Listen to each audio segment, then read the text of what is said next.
Les comparto esto que publicaron en La Jornada, es un artículo de Carlos Facio en las notas de opinión. Buenísimo. El Consejo Indígena, Marichuy y 2018. Dice Carlos Facio. Ay, me acordé de Laura, de la compa Laura, ahora que leo a Carlos Facio, siempre que leo de él me acuerdo de la compa Laura. En tiempos preelectorales y a la sombra de sendos fraudes de Estado en los recientes comicios para elegir gobernador en Coahuila y el Estado de México, el reloj del Congreso Nacional Indígena y el Ejército Zapatista de Liberación Nacional marca la hora de los pueblos en resistencia. La hora de la lucha anticapitalista, abajo y a la izquierda, como forma de seguir construyendo la vida que se hace palabra, aprendizaje y acuerdos colectivos ante tanta muerte, represión y despojo de territorios y recursos, ante tanta destrucción y barbarie. Se busca desmontar desde abajo el poder impuesto por los de arriba, y para ello la Asamblea Constitutiva del Consejo Indígena de Gobierno, CIG, reunida en abril en la Universidad de la Tierra en San Cristóbal de las Casas, Chiapas, en el CIDESI, dio los primeros pasos para profundizar el tejido de una organización colectiva a escala nacional de naciones, tribus y pueblos originarios en rebeldía, a la manera de un autogobierno reunido en un solo consejo,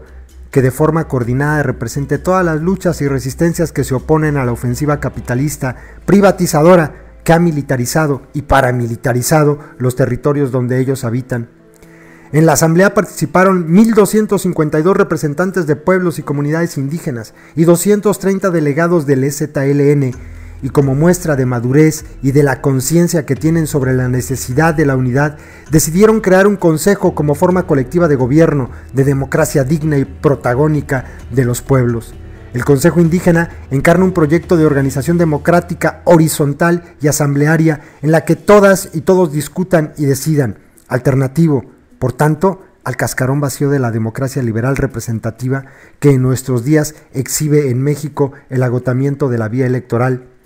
A corto y mediano plazo, el Consejo busca frenar la guerra de tipo contrainsurgente del capitalismo expansionista criminal y militarizado y preservar la vida de los pueblos en resistencia ante el despojo violento de la tierra, los bosques, el agua, los bienes comunales y todo lo que es amenazado por los megaproyectos de los dueños del dinero. Se trata en definitiva de la defensa de un modo de vivir y de ser, de relacionarse con la madre tierra amenazada por los proyectos mineros e hidrocarburíficos, por las grandes corporaciones de la energía en sus modalidades hidráulica, eólica y solar, por la privatización del agua y por nuevas obras de infraestructura en las llamadas zonas económicas especiales que, con epicentro en el Istmo de Tehuantepec, abrirán una nueva fase de acumulación por desposesión o despojo neocolonial sobre territorios donde sobreviven formas de propiedad comunal y ejidad de la tierra. Por decisión de la Asamblea, una indígena nahua, médica tradicional y herbolaria, María de Jesús Patricio, Marichuy, de 54 años y oriunda de Tuxpan, Jalisco, será la vocera del Consejo Indígena de Gobierno y candidata a la presidencia de la República. Según la perspectiva racista y clasista de algunos tránsfugas de la izquierda clientelar, electorera y parlamentarista que consideran que los indígenas no deben irrumpir en los espacios considerados exclusivos de una clase política amafiada, la unidad de las izquierdas solo se puede lograr sumándose de manera subalterna y acrítica a un partido político. Quienes calificaron la iniciativa indígena de divisionista pueden estar tranquilos. No se puede dividir lo que no existe en el ámbito parlamentario. Además, Marichuy no recorrerá el país a la casa de votos, porque la lucha del CNI y el EZLN no es por el poder, no pretenden competir con los partidos y sus políticos, sino que la indignación, la resistencia y la rebeldía figuran en las boletas electorales de 2018. La vocería de esta mujer, que es todo un referente en Tuxpan entre nahuas mestizos, estará dedicada a llamar a los pueblos originarios y a la sociedad civil a organizarse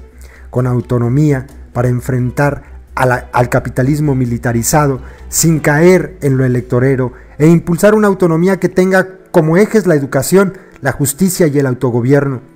Su campaña buscará visibilizar y denunciar el dolor y el olvido de los pueblos originarios y crear y multiplicar formas dignas de resistencia al mal gobierno cuyo ejército y policías cohabitan o son cómplices del narcoparamilitarismo